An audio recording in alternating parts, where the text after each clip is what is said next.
Hello, everyone, and welcome to another episode of The Lion, the Way, and the War, where we talk about Jesus, his church, and the spiritual battle that surrounds us all. My name is Craig Allison, and I'll be your host.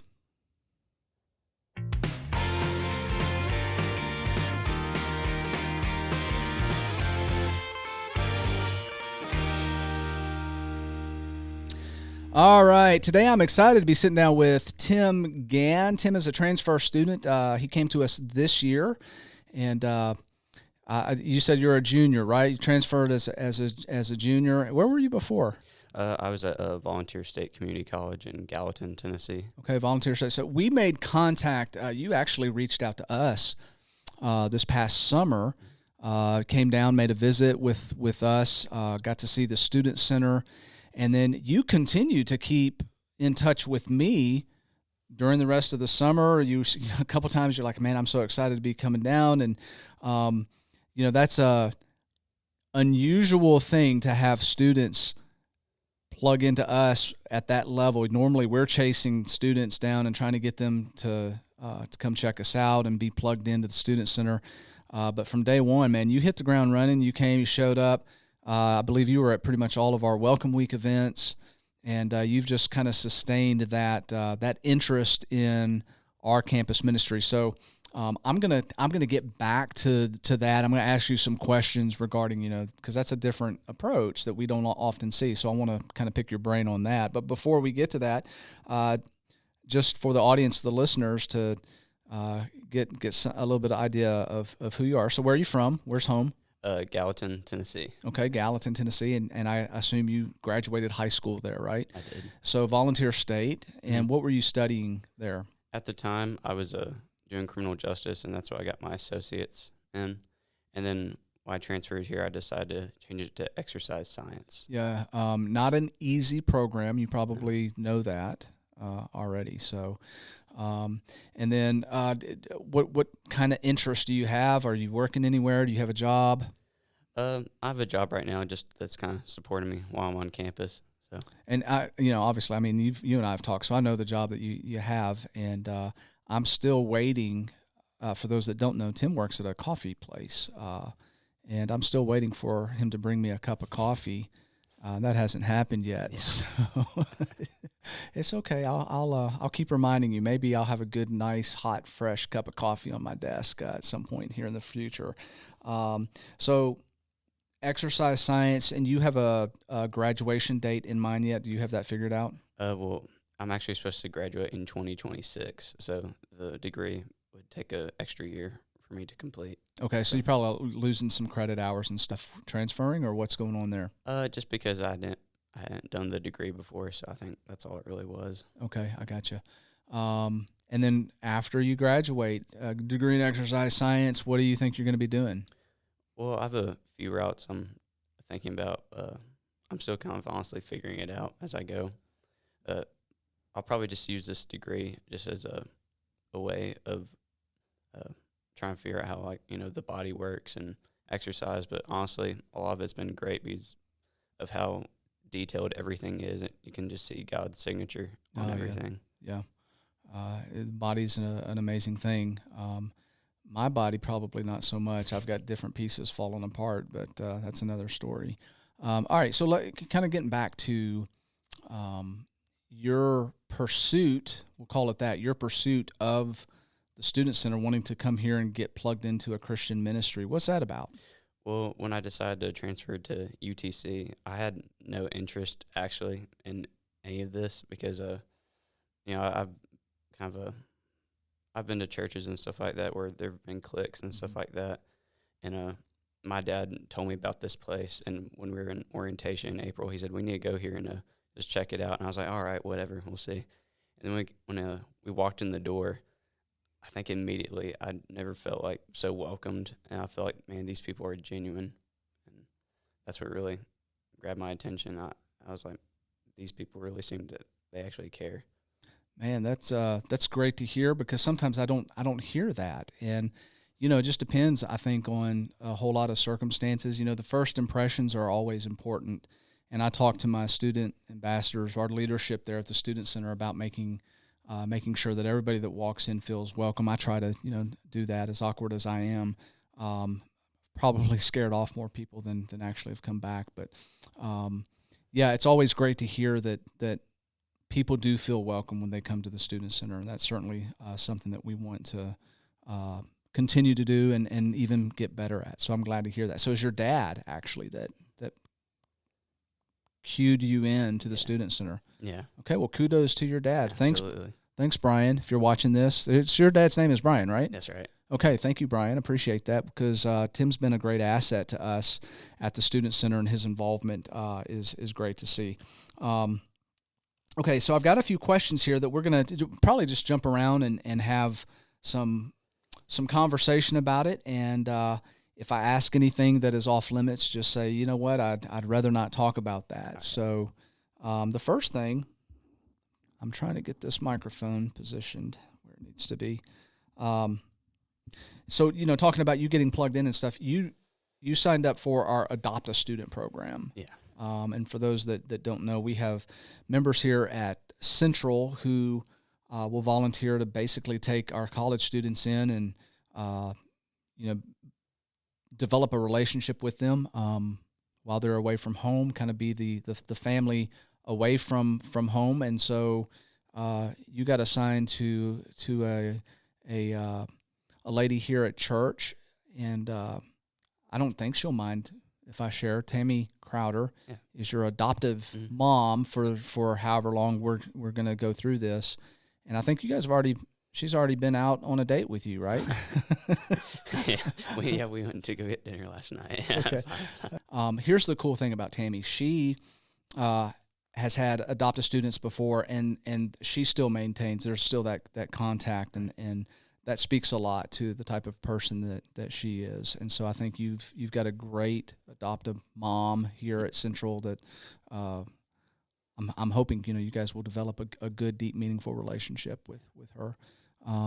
So you jumped into that, and you and I had some conversations not too long ago, and I think that this is a good conversation to have, because there's probably a lot of other college students that are going through or have gone through the same thing that you went through, and that is starting to just question whether or not you needed to be baptized again.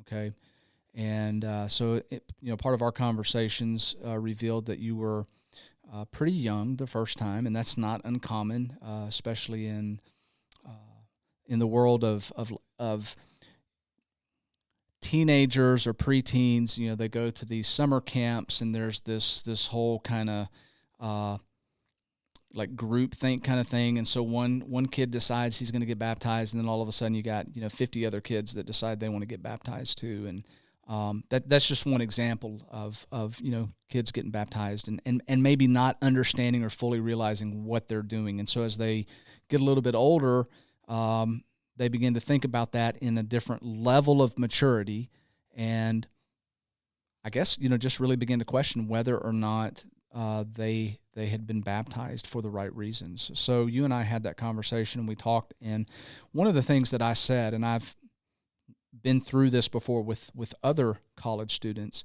is that there's a lot of things in our life that we are not going to know about, we're going to be unsure about, we're going to have doubts about. Our baptism should never be one of those things. Absolutely. And so just share a little bit of your thought process behind that and what led you to the decision that you eventually made. So when I got baptized at camp, that was probably in 2018. I was in high school.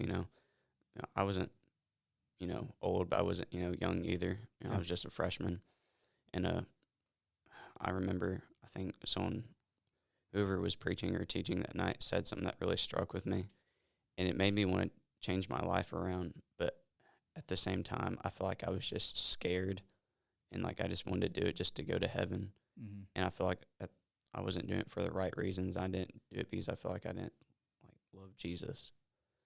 And then just like a month ago, I was, the past few months, I was looking back on it, really reflecting it, and I was doubting it. And as you said, we're never supposed to doubt any of that, and that's very important. I was like, that's something that shouldn't be played with. Yeah. So contrast that this when you were baptized again to the first time that happened. Like, what was there a difference in how you felt about it? I felt good about it, but at the same time, I was also doubting, actually, like even God's existence at the time. Yeah. I wasn't too sure, and even after, I was doubting a lot of stuff. Yeah. So, in faith issues, working through faith issues is definitely a part of it. So, how are you actively working through that now? Like, where are you now as far as your faith journey is concerned? For me, we're always gonna have dark times and stuff like that, and I've definitely been going through those a lot. I just have to remember that God knows what's best. He has a will, and nothing's gonna stop it. He has a plan for you. You have to just really trust him. You have to give all your trust to him. Yeah, and that's what I've had to do. And it's been hard, but I know it'll be worth it. How does community play a part in those faith struggles for you? Man, it's people being there for you, people inspiring you, and kind of reassuring you of your goals and all that. And so that's really helped a lot for me, especially with the CSC. Yeah. And as you know, that's something that we work hard to establish community and establish relationships, because your story is so similar to so many other college students that we have. Anxiety and depression is at an all-time high for college students. There's just so much going on in this world that is negative, and as Christians, I think we need to be the light in this world that people are attracted to. And that doesn't mean that Christians are insulated or isolated from having dark thoughts, having, anxiety, depression, and that kind of stuff. But what makes the difference, what I hear over and over again, and you and I have talked a little bit about this too, is the importance that being surrounded by Christians makes all the difference a lot of times, to know that you have that community. Sure does. Yeah. I think that, there's a couple takeaways here. One, and, going back to what we talked about just a minute ago, despite the fact that, your dad kind of pushed you, but then he could only do so much, right? Yeah, that's right. So you actively pursued, you were very intentional in getting plugged in, which to me, as I've gotten to know you, Tim, I'm just going to say this, and I hope it doesn't offend you. Like, you're a pretty shy, kind of reserved guy. Yeah. And so for you to actively pursue community, get involved in our Adopt a Student program. We're going to talk about small groups in a minute. But for you to do that, I would imagine that's not the easiest thing for you to do, right? Yeah. So I know that there's other listeners out there that struggle with shyness and kind of, what are you doing to make yourself get plugged in? I definitely think we weren't put on this earth to go at it alone. So, and honestly, just over the years, I've really gotten to where I'd like to be around people, and they've given me strength, and they've given me happiness and joy just to be around. So, yeah. So, like, have you ever, like, when you're in the car driving, do you like sing out loud in the car? Sometimes. Really? Yeah. Because you're always so just very, kind of just super, super chill. And, it's just like talking, and I'm like, okay, so what did you say again? I didn't hear you. My hearing's not great anyway. But, I remember the first time that you came over to our house. And here again, this is just such a contrast. And, I think your personality is that you put yourself out there, and then you're at our house, and it, I can tell it's kind of awkward for you. Like, you're sort of standing there and you're not really knowing what to say or who to talk to or where to stand, Yeah. But you came anyway, man. You were there, and that speaks volumes to it. So talk a little bit about what your thoughts are behind that. It's a small group. We host a small group on Sunday nights at our house, and we have college students, we have some young professionals there, and we have some older couples there. Is that a new experience for you? It is, yeah. It's definitely just been very eye-opening just to see, like, different age levels and all that. But I've really gotten to enjoy, getting to know, like, Brandon, Hunter, Evan. I feel like I've gotten to get more comfortable with the dogs and all that around there too. But I feel like I've really just, since going to your house the first time, I've definitely, those relationships have, like, grown tremendously. And honestly, coming to your house is probably my favorite part of the week, one of my favorite parts. You asked me, hey, you guys having small group tonight? Yeah. And we love having you there. And I've noticed that you're beginning to get more comfortable around us, which is good to see. It's good to see. What's the best part about small groups? Man, I feel like, there's enough of us to where we can, like, have, like, share similarities to, where it's not shared with completely everyone. And we can also just, like, form a really tight bond. Mm-hmm. And so that's been a lot for me just to get off my chest. I can share things with people and not share it with everybody. So. Right. So the right answer on that was you were supposed to say, well, Craig, my favorite thing about small groups is your cooking. Oh, yeah. That's your cooking is superb. That's the only reason I come to small groups. It's okay, though. I'll let you off the hook on that one. Only if you bring me a cup of coffee. All right, we'll see. All right, so, talking about small groups, that's a new experience for you. Talk a little bit about your Christian background as far as, the church you went to, your youth group experience in high school. What was that like? Well, I grew up in the church my whole life, and we switched, like, churches and stuff like that. We've always gone to Church of Christ. And the church I'm going to now, Hartsville Pike, we're all the same age. And then, like, eventually people start to kind of split and do their own thing. Mm-hmm. A few of us have stuck around, but most of them have, like, went to college and all that. And most of them were already, like, older than I was. And then I just feel like not a lot of us stuck together. There were very few that did. And it was always kind of sometimes hard to talk to some of them because I feel like they weren't really always very fully committed to, like, God. Mm-hmm. And we all acted very childish at a lot of times. So did you have, in high school, did you have a youth minister? Yeah. Okay, and that was at this church or a different Mm-hmm. church? Yeah, well, I think when we got there, they didn't have one, and then they got one, and then he was there for a few years, and he had to leave for certain reasons. But the one we have now, he's really great, and I think right now they're doing a great job. Like, since I left, and I was like, of course it'd happen when I leave. Yeah, that's how it always happens. Of course they get everything together.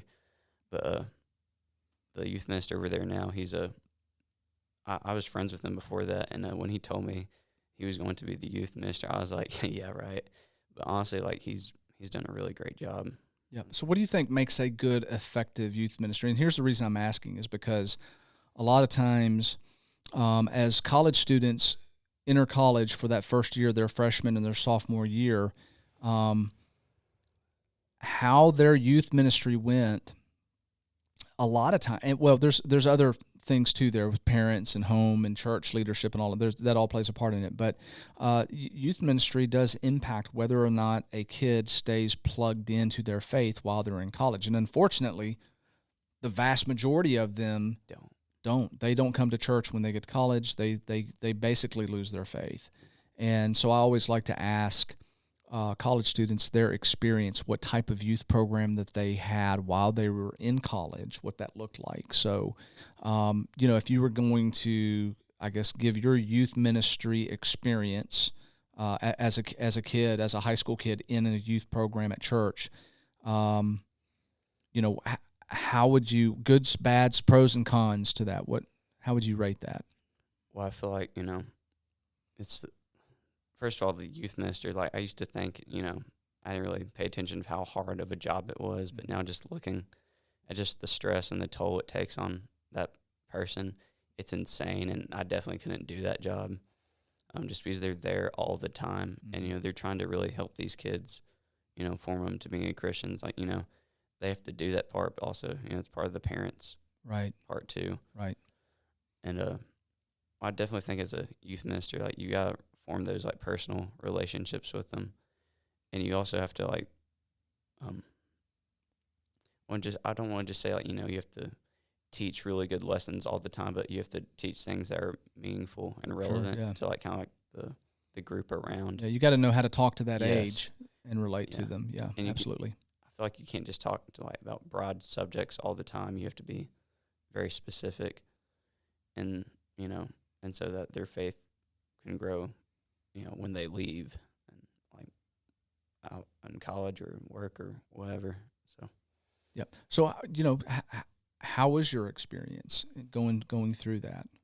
well, I think at first I didn't really care. I didn't really pay attention. I mean, there's lessons that really stuck out to me, and I tried to stick it out.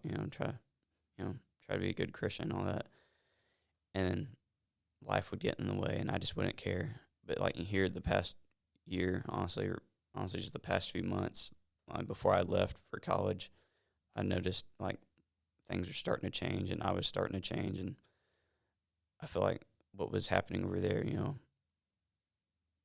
more of an impact was happening. I feel like the lessons were more meaningful, or maybe it was just me taking things more serious.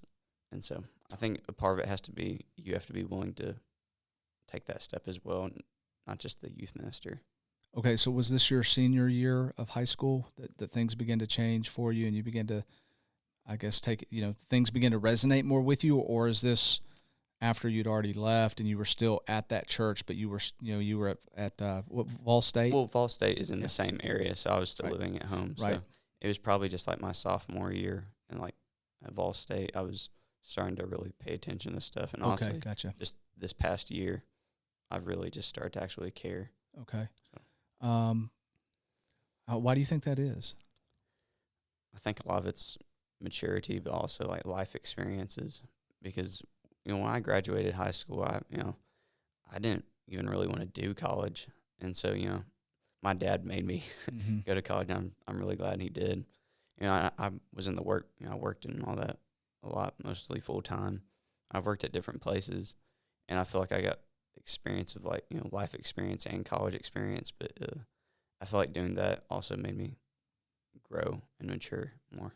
Okay. It just made me realize I can't do this without God, and we're not supposed to. So. Okay. So self-reflection then. Yes. You begin to just sort of have these thoughts in your heads and get more serious with your faith. Unfortunately, a lot of kids don't do that. They don't have that strong background, that intergenerational connection at church.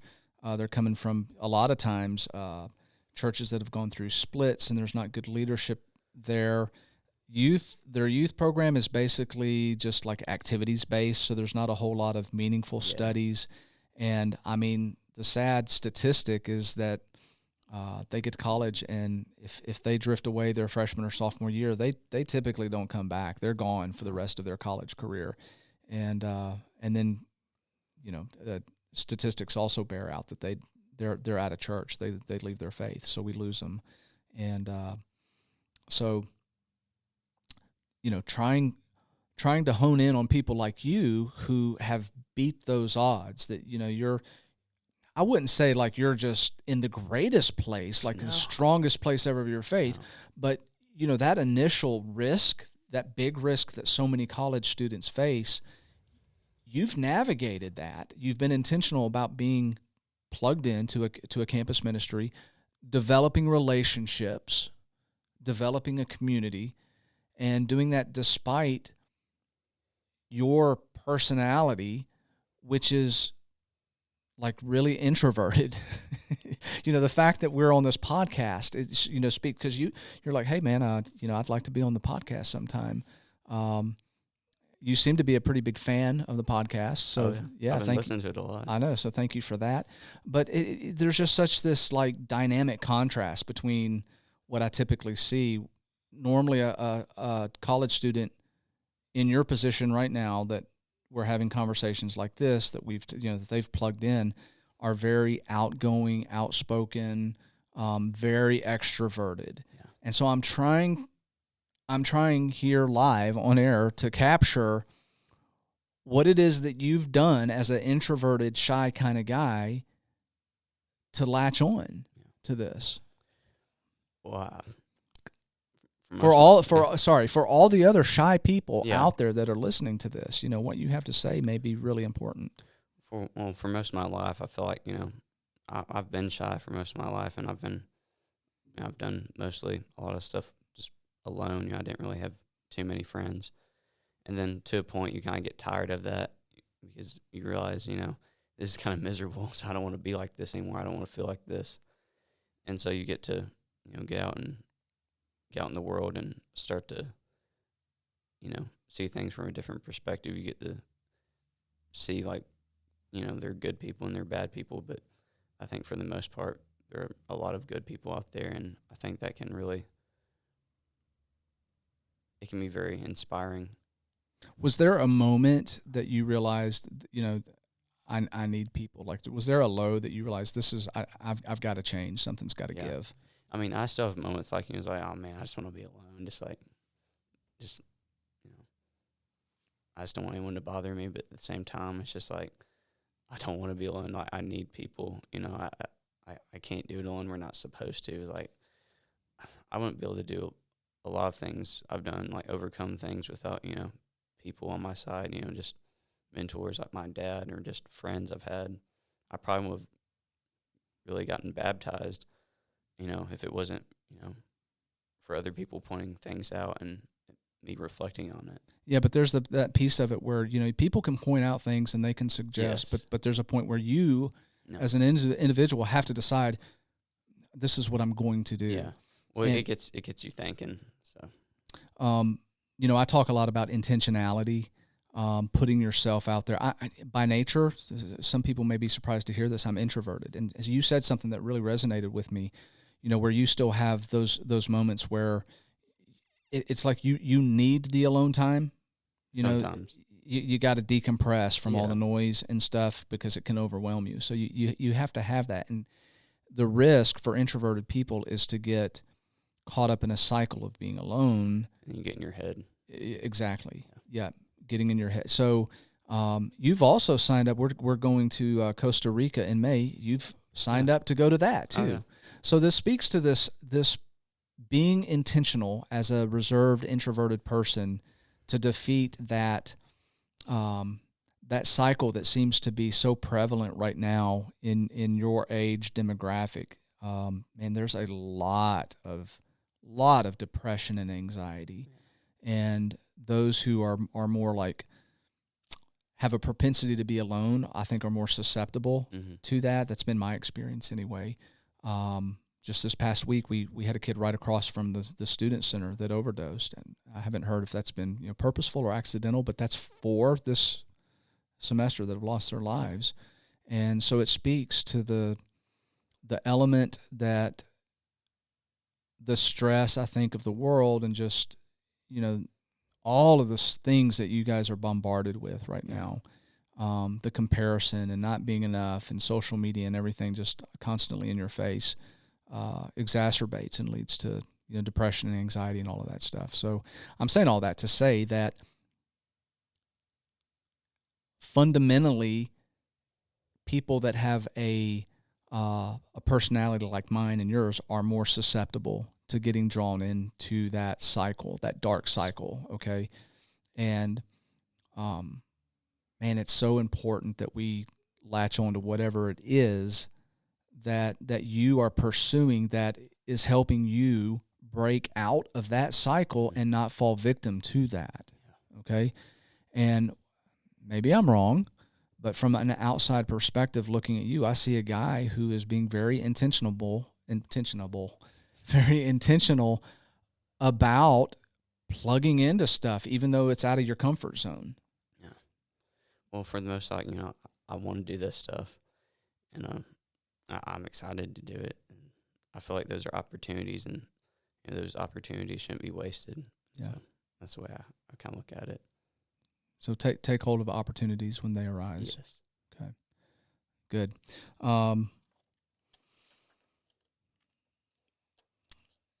I've got one more main question here that I want to ask you. What do you think is the biggest threat to your faith during this time in your life right now?